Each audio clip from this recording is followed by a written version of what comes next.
வீட்டு மருமகளுங்கெல்லாம் ராமேஸ்வரம் போனாதான் வீட்டு பிரச்சனை எல்லாம் தீரும்னு ஜோசர் சொல்றாரு. ஏண்டி அப்ப நீங்க வீட்டுல இருக்கும் போதே உங்ககிட்டயே சொன்னார் இல்ல? பேர பிள்ளைகளுக்கு ஆபத்துன்னு சொன்னார் இல்லடி? குறிப்பா தரிசனுக்கு ஆபத்துன்னு சொன்னார் இல்ல? அதுல இருந்து நான் பதறி போயிருக்கேன். அத சொல்லுங்க. எலியே அம்மனமா ஓடுதுன்னு இப்பதானே தெரியுது. ஜோசிக்காரர் அப்படி சொல்லிட்டாருன்னா உடனே நாங்க எல்லாத்தையும் விட்டுட்டு அப்படியே குடுகுடுன்னு ஓடி வந்துடணும்ல. சரி, நான் இன்னொன்னு சொல்றேன், இப்படி யோசிச்சு பாருங்க. மருமகனா இந்த வீட்டுக்கு நீங்க தானே மூத்த மருமக, உங்களுக்கு பின்னாடி தானே நாங்களாம் வந்தோம். நான் என்ன சொல்றேன், நீங்க ராமேஸ்வரம் போய் உழுந்து பிறண்டு பிரார்த்தனை பண்ணுங்க, சரியா? ஏதாவது பண்ணுங்க, உங்க பேரனுக்கு நல்லது நடக்கும், பிரச்சனை தீரும். இப்ப கிளம்புங்க. யோ நந்தினி. இல்லக்கா, உசுரோடு இருக்கிறப்ப கழுத்து மேல ஏறி நிக்கிறாங்க, போய் சேர்ந்ததுக்கு அப்புறம் கரையேற்றணும்னு நினைக்கிறாங்க. என்ன கூட்டம் இது? தாருங்க, முதல்ல மனுஷனா பாருங்க, அப்புறமா காக்காய்க்கு சோறு வைக்கிறது, நரிக்கு புண்ணாக்கு வைக்கிறது எல்லாத்தையும் செய்யலாம். கிளம்புங்க. ஈஸ்வரி, இவளுக்கு எல்லாம் புரியாம பேசுறாளுங்க. நீ வாழ்க்கைய புரிஞ்சவ, சொல்றது கேளு.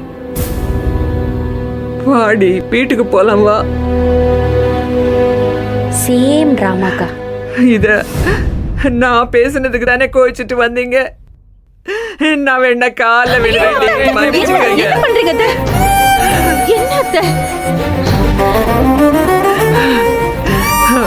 முடியலடி. உன் மகனுக்காண்டி நீ வா. எனக்கு சரின்னு பட்டது உங்களுக்கு சரின்னு படல, அதே மாதிரி உங்களுக்கு சரின்னு பட்டது உன் மகனுக்கு சரின்னு படலடி. அவன் அவனுக்கு பிடிச்ச வாழ்க்கை வாழணும்னு ஆசைப்படுறான். வாழ விடுங்கடி. நீங்க தானே சொல்லுவீங்க எல்லாரும் சுயமரியாதையோட வாழணும்னு, சுய விருப்பத்தோட வாழணும்னு.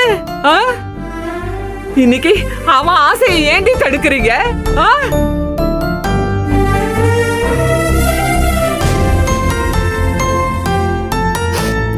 ஈஸ்வரி, ஒரு பொண்டாட்டியா நீ என் மகனுக்கு ஒன்னும் செய்ய வேண்டாம்.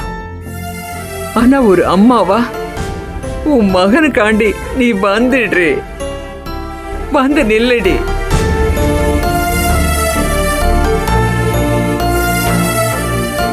உங்கிட்ட பரிதாபம் தேடி நான் வரல. நான் கண்ணு மூடுறதுக்குள்ள என் பேரன் பேத்தி வாழ்க்கைய சரி பண்ணணும்னு நினைக்கிறேன். அதுக்கு குறுக்க நிக்காதீங்கடி, குறுக்க நிக்காதீங்க. என் குடும்பம் என் கண் முன்னாடியே சீரழிஞ்சுகிட்டு இருக்கு. அது என்னால ஏத்துக்க முடியல, அதான் உங்களை கெஞ்சிக்கிட்டு இருக்கேன். இதுக்கு மேல என்ன சொல்றதுன்னு எனக்கு தெரியல.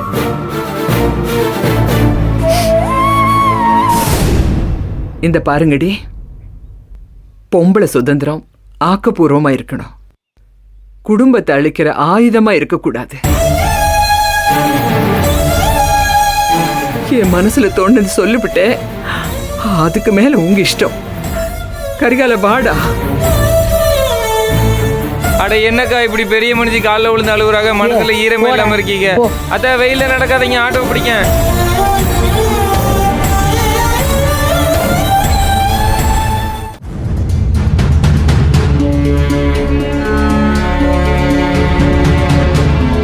நான் என்ன நினைச்சுக்க போறேன்?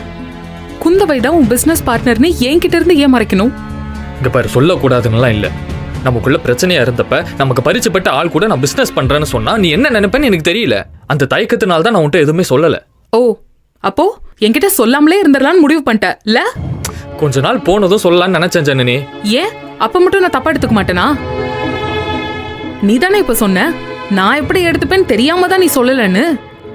அப்ப அப்புறமா சொன்னா மட்டும் நான் நல்ல விஷயமா எடுத்துப்பேனான்னு கேக்குறேன். எனக்கு புரியல சக்தி.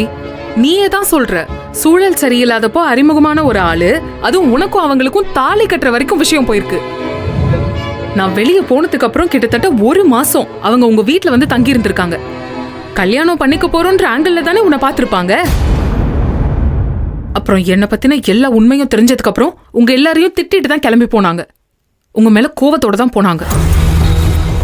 அன்னைக்கு உன்னை வெறுத்த குந்தவையால இன்னைக்கு உன்னை திடீர்னு பார்ட்னரா ஏத்துக்க முடியுமா? இல்ல அது எப்படி? இல்ல எனக்கு புரியல. ஓகே, காலம் சில காயங்களை ஆத்திருக்கலாம், நான் இல்லன்னுலாம் மறுக்கல. ஆனா நீ இதெல்லாம் யோசிச்சுதான் பிசினஸ் பார்ட்னர் ஆனியா? கர்ஜனனி, இந்த பழசெல்லாம் எடுத்துட்டு வந்து இங்க பேசிக்கிட்டு இருக்காது. நான் ஒன்னும் முட்டாள் கிடையாது. எனக்கும் வாழ்க்கையில முன்னேறணும்னு ஆசை இருக்கும்ல, அதுக்கு ஒரு வழி கிடைச்சப்ப அதை பயன்படுத்திக்கணும்னு நினைச்சேன். முடிஞ்சதை பத்தி யோசிச்சு அது கெடுத்துக்காம முன்னேறத பத்தி மட்டும் யோசிக்கணும்னு தோணுச்சு, அவ்வளவுதான். அத நான் தப்புன்னு சொல்லல சக்தி. ஆனா என்கிட்ட ஷேர் பண்ணிக்கிறதுல என்ன உனக்கு பிரச்சனைன்னு தான் நான் கேக்குறேன். திரும்ப திரும்ப அதையே கேட்காத ஜனனி. என்கிட்ட ஏதாவது பிரச்சனை இருக்கான்னு புரிஞ்சுக்க தான் கேக்குறேன் சக்தி. நீ எல்லா விஷயத்தையும் கணக்கு பாட மாதிரி இப்ப சரி பண்ணிடலாம், இப்ப புரிஞ்சுக்கலாம், இப்ப தெரிஞ்சுக்கலாம் நினைக்கிற பாரு, இதுதான் பிரச்சனை. வாழ்க்கையில சில விஷயங்கள் அப்படி புரிஞ்சுக்க முடியாது. என்னால புரிஞ்சுக்க முடியாதுன்னு நினைக்கிறியா? ஜனனி, நான் உன்ட்டு கேக்குறேன். அந்த கௌதம் பயில நீயும் காலேஜில் ஒன்னா படிச்சீங்க. உங்க அப்பா ரொம்ப கெடுபடி பண்ணாரு, நீ ஒதுங்கியே நின்னுட்ட. ஒருவேளை உங்க அப்பா ஃப்ரீயா விட்டுருந்தா நீ அவனை லவ் பண்ணிருப்பல்ல? நீ அவனை கல்யாணம் வரைக்கும் போய் நின்றுக்க மாட்டீங்க. நீ நல்ல ஃப்ரெண்ட்ஷிப்பையும் காதலையும் குழப்புற. நீ மட்டும் இல்ல, நம்ம சமூகத்துல பல பேருக்கு அந்த குழப்பம் இருக்கு. ஒரு ஆணும் பெண்ணும் பழகுனா உடனே அது காதலா? இப்ப சொல்றேன் சக்தி, உன்னதமான ஃப்ரெண்ட்ஷிப் காதலை விட ரொம்ப வேல்யூபிளானது. அப்படி ஒரு உன்னதமான ஃப்ரெண்ட்ஷிப்பை நீ என் குடும்பத்துல சொல்லாம விட்ட. அவ வீட்டுக்குள்ள வந்து எங்களை மிரட்டி தர்ஷினி சடங்கு வரிகள்ல வந்து நின்னா. அப்போ கூட வீட்டுல யாருக்குமே அவன் உன் ஃப்ரெண்டுன்னு தெரியாதே. ஏன் சொல்லல? சொல்லிருக்கணும்ல. உங்க வீட்டுல ஒரு ஆணும் பெண்ணும் ஃப்ரெண்டா பழகுனா ஏத்துப்பாங்களா? இப்ப நீங்க எல்லாம் வீட்டு விட்டு போனதை மட்டும் ஏத்துக்கிட்டாங்களாக்கா? நீங்க எல்லாத்தையும் தூக்கி போட்டு போல. அதே மாதிரி எவன் என்ன நினைச்சா என்னன்னு உடச்சு சொல்லிருக்க வேண்டியதானே? அன்னைக்கு உன் சூழல் உன்னை மறைக்க வச்சுச்சுல, அதே மாதிரி இன்னைக்கு என் சூழல் என்ன மறைக்க வச்சுச்சு. அதனால மறைச்சேன். இம்பிட்டு நாள கஷ்டத்திலே உழந்துகிட்டு இருந்த எனக்கு குந்துவை மூலமா ஒரு அதிர்ஷ்டம் கிடைச்ச மாதிரி இருந்துச்சு. அடுத்தடுத்து நல்ல விஷயமா நடந்துச்சு, நான் ஏத்துக்கிட்டேன்.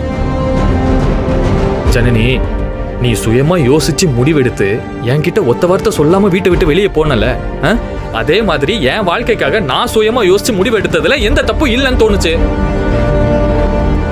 எனக்கு பிடிச்சமான வாழ்க்கையை, சந்தோஷமான வாழ்க்கையை நான் வாழக்கூடாதுன்னு நினைக்கிறியா?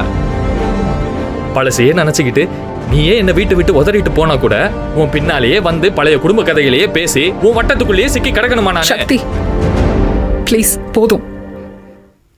இதுக்கு மேல நீ எதுவும் பேச வேணாம்.